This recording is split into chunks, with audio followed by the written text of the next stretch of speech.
M's Quilts and M's Scrap Bag, and today I'm going to show you how to make this cute little strip block. Remember, if you like my videos, to like and subscribe. Alright, let's get started. Alright, I like to start with a dryer sheet. It just doesn't add a lot of bulk and it's a good foundation. You can use paper or something else. This is like 6 by 9, so my blocks will finish at 5.5 by 8.5. If you want to use paper, that's fine. But I hate tearing the paper off, so I use a dryer sheet.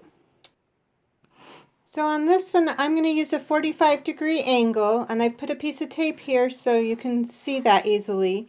You can change the angle. I will give an example of a 60-degree angle and how that changes the look of your quilt. But for this one, we're going to do 45. And I'm just going to line this up along the edge of my dryer sheet, or if you're using paper, something else for your foundation, you're just going to line that up. We're going to put this so the right side is up, and then we're going to take our next strip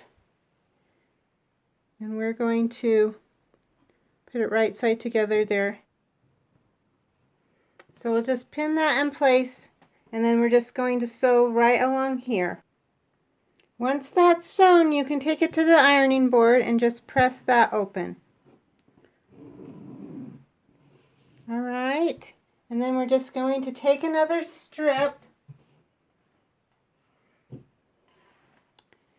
place it right sides together, and we're just going to sew along here like we did before.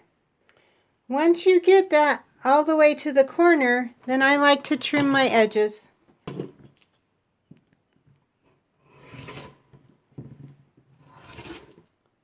So that will give us what looks like this. And then we're going to take strips and we're going to repeat our process going the opposite way down our foundation. So we're going to sew along here after we've put them right sides together. Well, we'll end up with a unit that looks like this. And we're going to take our ruler. So we're going to just take our ruler and square that up.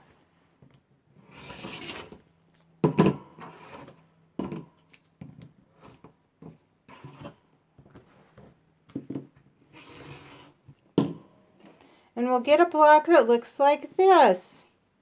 Then you're just going to rinse and repeat and make lots of blocks. Thanks for watching. We'll see you next time. Bye.